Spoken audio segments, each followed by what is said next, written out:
Wake up, Jeff and Jeremy. It's time to go to work. I am awake. I'm wide awake. Whoa! Unfortunately, I'm wide awake because I bit the crap out of my cheek just a minute ago. Oh, that sucks. The worst thing about that is it's hard to shake for weeks.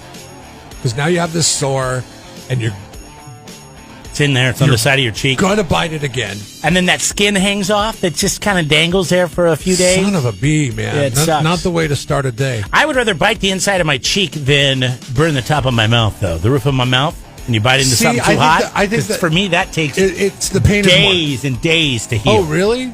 Blisters up. Yeah, you got to. And then you can't bite into anything in the front that has any kind of like hardness. Even bread is, you got to chew on the side. True, you do, but there's a way you can manage that. You have to chew regardless, unless you're just going to eat soup for the next 4 days while the cheek heals. Which I'm okay with that. I'm a big think soup I fan. would rather bite the.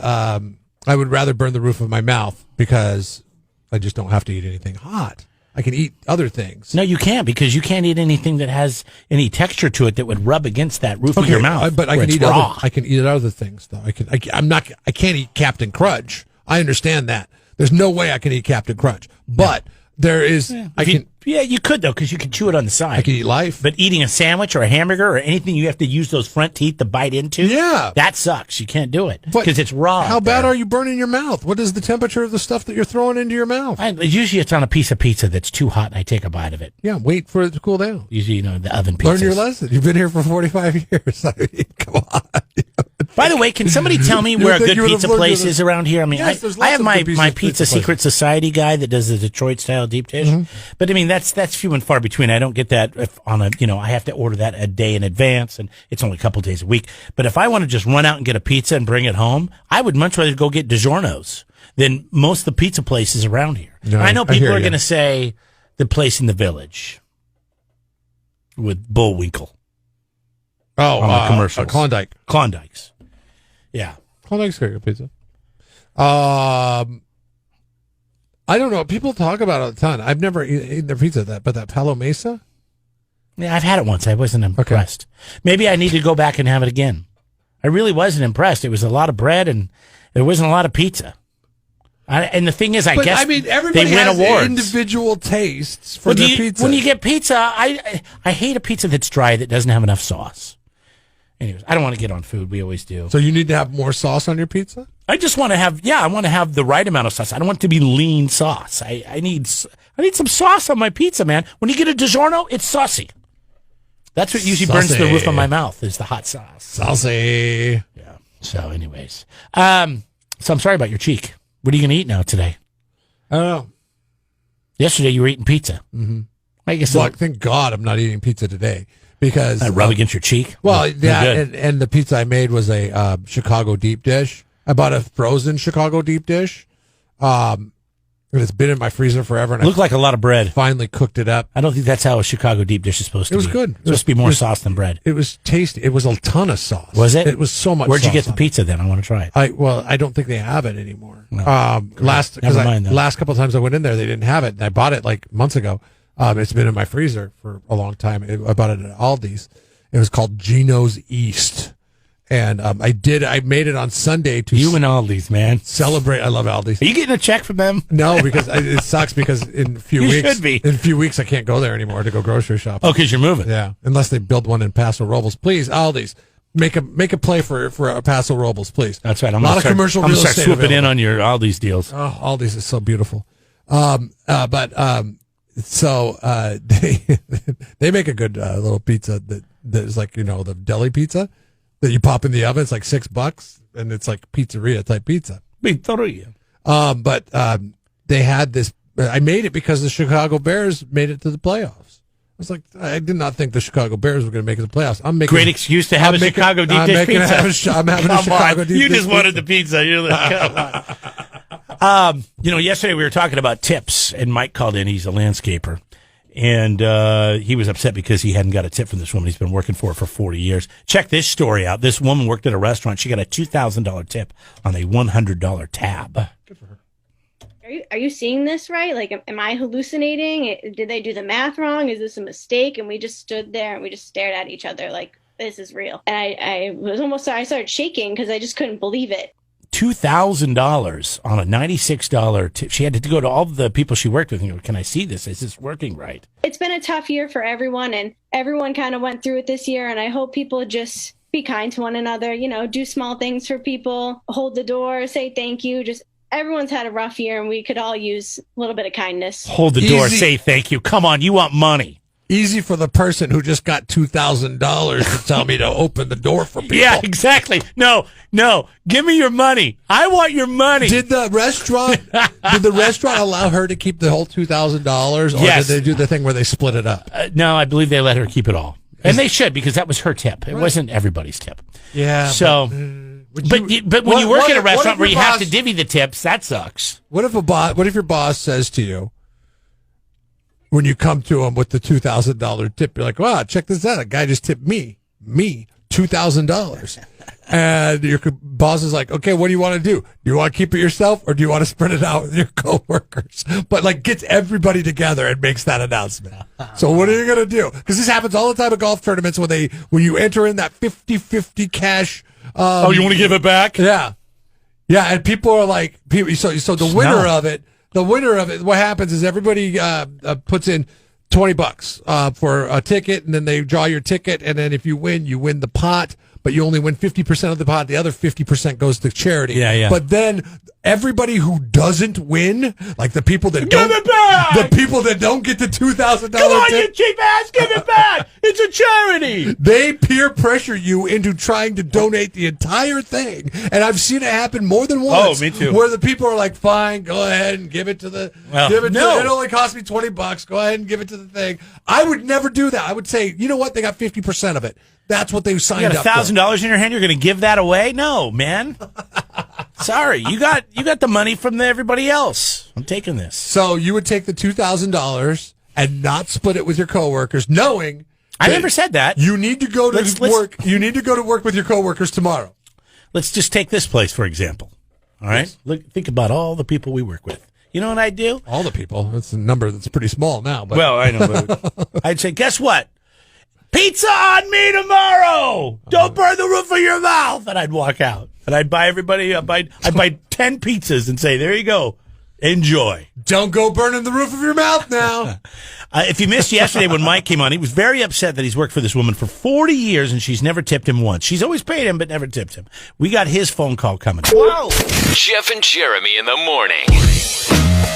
So yesterday on the show, we had a guy call up. I don't know how we got on tipping, but we started talking about tipping. And he said, hey, listen, I am a landscaper. I've got this woman. I've been mowing her grass for 40 years.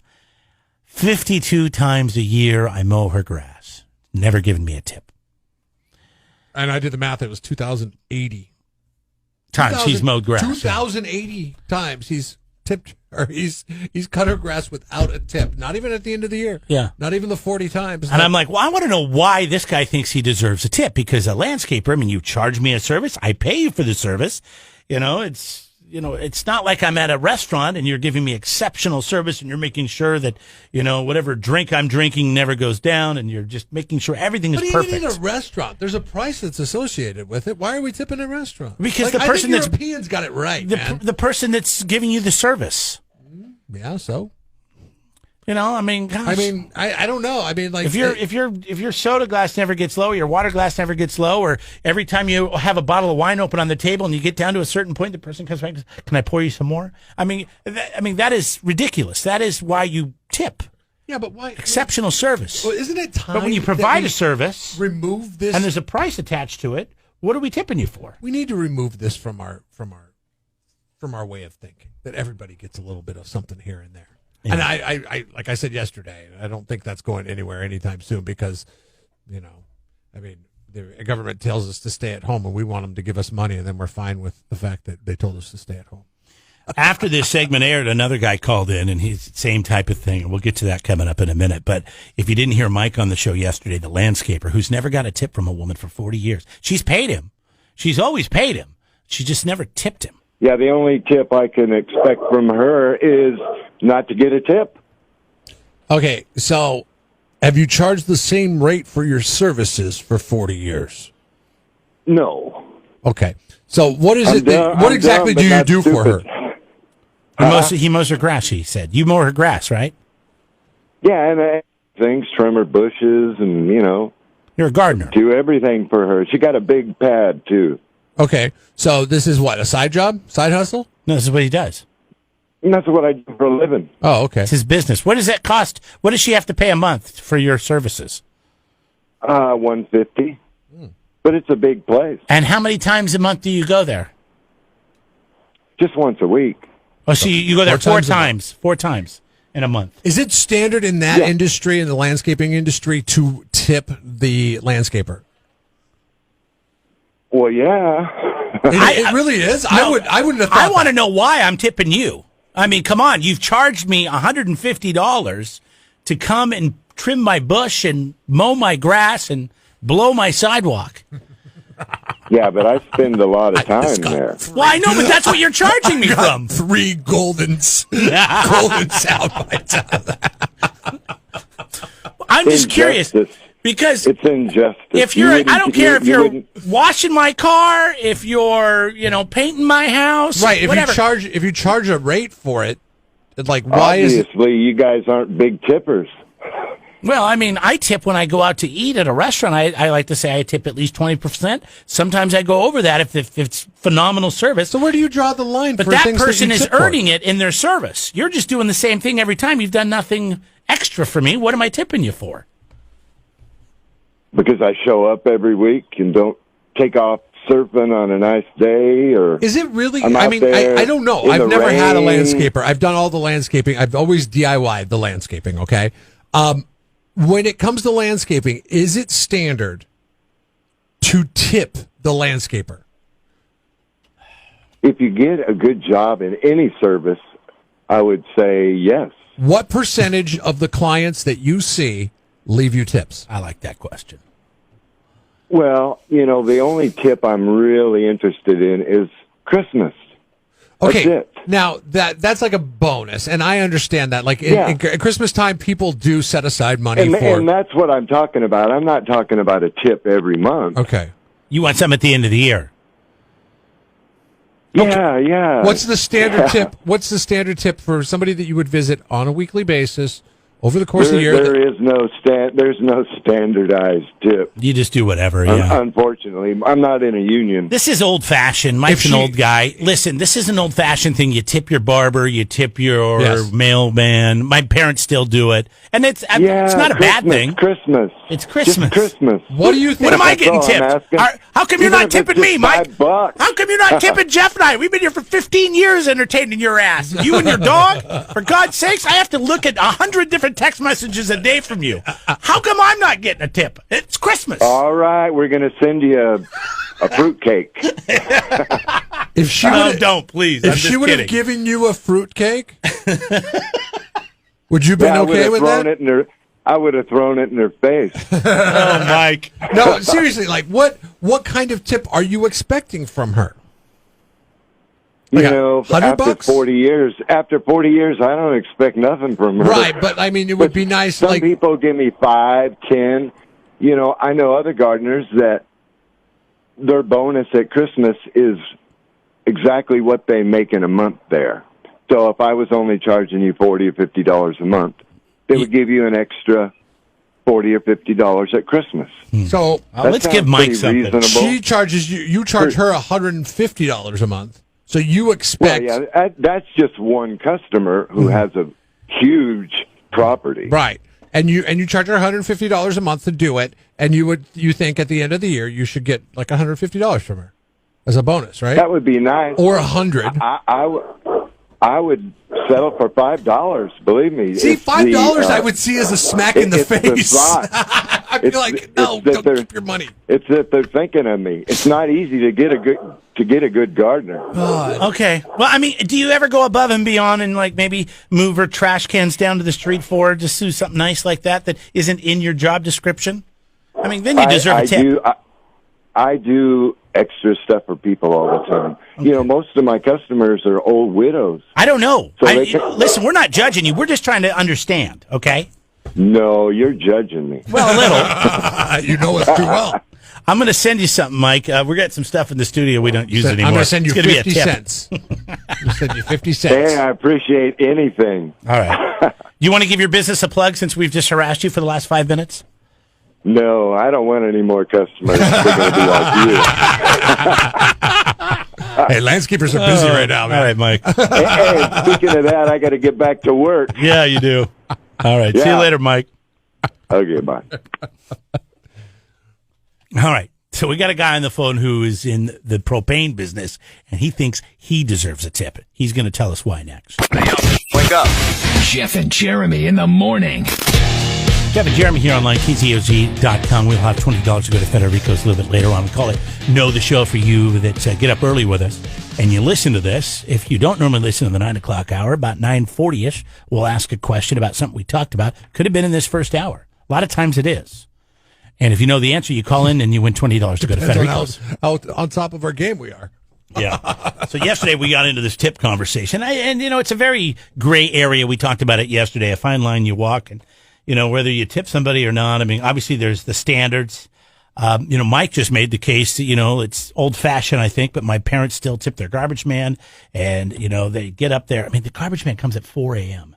And they're up at 3:30 in the morning, looking out the window, waiting for this truck to pull up on a Tuesday morning, so they can run that envelope out to them and give him. I don't know what they give him, but I wonder how much. Same with the mailman. How much garbage men are making as a tip now, as opposed to what they used to make. Have you ever tipped your garbage man? Ever? No, I have never done that. I guess I'm in a different generation, and we maybe I had should. one really nice. We thought about it once. We had one really nice, not garbage man, but postal delivery guy. He was super nice. Super nice. Always have a good conversation with him. It's when we lived at a place downtown. We'd sit there and talk for a while when he'd come by. And I kind of struck up a friendship with him. And I felt like I should tip him, but I couldn't tip him because we were friends. And I thought that might be, like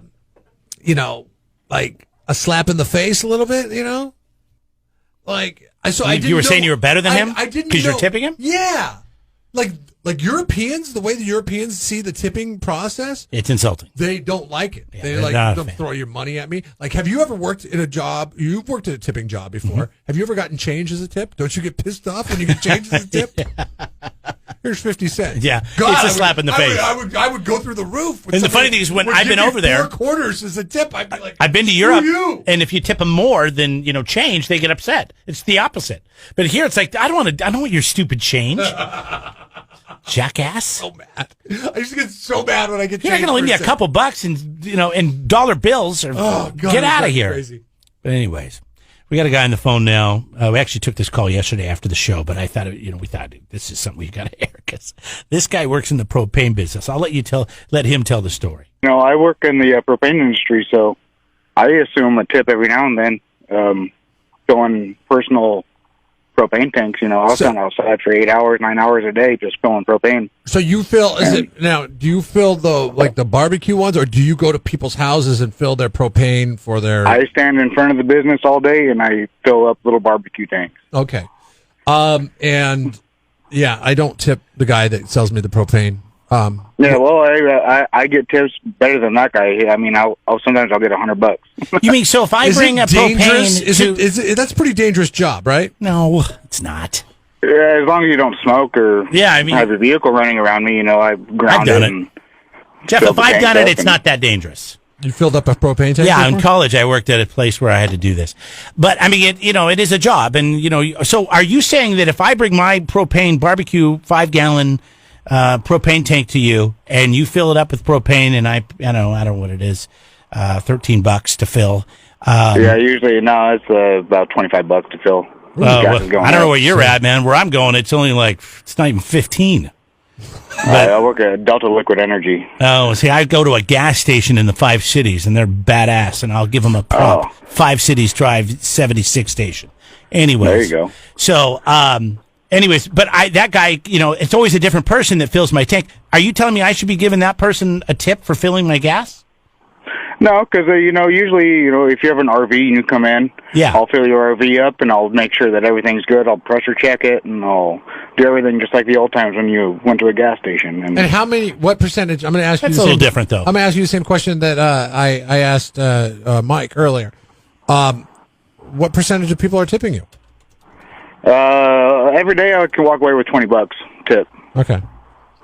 But I mean, if you're doing RVs and you're doing a lot of tanks, like if I brought you 5 tanks or more, I could totally see throwing you $5. Hey, man, thanks for doing all this. I get that. I get a Firestone Brewery in there, and they have 40 tanks or more. So it takes me about an hour and a half to fill all those tanks. And? While I have customers waiting. And so are they tipping you? They feel bad, and they're just like, oh. They're like, oh.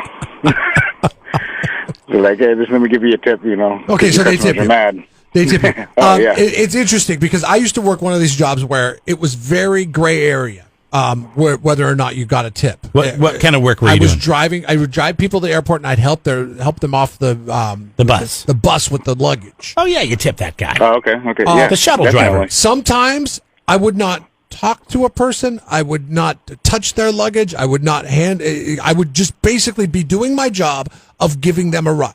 When that happened, I did not expect a tip. Sometimes I would get a tip for that. Sometimes, I would never expect it, but whenever it comes around, goes around. And, right, exactly. And sometimes I would lug for whatever 5 heavy ass bags off of a car and help out with a car seat and the kids while the parents are doing whatever, and I wouldn't get a tip for that. But you're it all evens out in the end. Yeah, is what my. But when you help somebody with their bags, you would get a tip, and that seems normal. But sometimes you don't, though. That's the thing. They just figure it's your job. Thanks for the call, buddy. We appreciate it. So with Mike and with Jason, I mean, it's a you work in a gray area field, whether it's landscaping, propane, taking people to the airport and helping them out with their bags. So what you're saying is you and Jason and Mike is we should just tip everybody, and then we don't have to feel bad. I'm saying that, it's such a hard. It's all up for. It's a hard line to walk. You don't know when to do it. Exactly. You just kind of feel when you should gauge the situation. Now, and what I'm saying to Mike and Jason is, you need to step up your game because if you're not getting tipped, then those people obviously feel like you're not doing anything to deserve a tip. But when I would drive the car, I would keep like a little tip jar. Tip jar, yeah, a tip jar there. It was like an old mayonnaise thing with the tips on it. Yeah, it's actually commonsensical. In other words, it makes sense. Oh, did you get new access to old sound bites? Is that what you're going for? No, they've been around forever. Oh, okay. Because I haven't heard that one in at least 10 years. Since George W. Bush was the thing. It's a good one, though. It's commonsensical. In other words, it makes sense. It makes sense. That's what I'm saying. You see a tip jar, you tip. No, you just leave the cash there. You just leave the cash laying there, and people be like, "Oh, that guy's got a bunch of cash." Don't leave it there. Put it in the jar. No, there's no jar. It was just like a little dash thing. I don't know what you're talking about. You should have had a jar. It would have made more sense. It was an ashtray. It was it's commonsensical. In other words, it makes sense. It was just a little cutout in the bus. There's no jar that said tips on it. It was just there. You didn't want to be overt. All right. So the question is, who do you tip? Who do you not tip? Right. So who are we not tipping that we should be tipping? 805-543-3693. You can text it in. Just pick up your phone, text it in. It's the 805 lines brought to you by 805 Beer. 805-543-3693. Wait, the question who is it that most people are not tipping that you think we should be tipping? Like Larry wrote in the car wash. I'm not tipping the car wash. Like I should. What am I tipping the car wash guy for? Because he uses that wand to put water on my car? It doesn't even do a good job. I think you should. Depends, though. It depends. Steve used to come in here from Lloyd's Humane Society. I'm not tipping him. No, don't tip him. Don't tip Steve. He's always trying to tip me. He used to come in here, or he brought his daughter in here once, and she brought up the fact that it was one of the car washes places here. She's like, I don't understand that place because they only wash the left side of your car. They never like scrub down the right side of your car. That's true. Pressure wash, they only pressure wash the driver's side. They never do the passenger side. I was like, that's a very good point. I'm going to ask him that. Maybe you tip the guy that does the right side of the car. Go to the right side just once. I dare you. I'll give you a 20.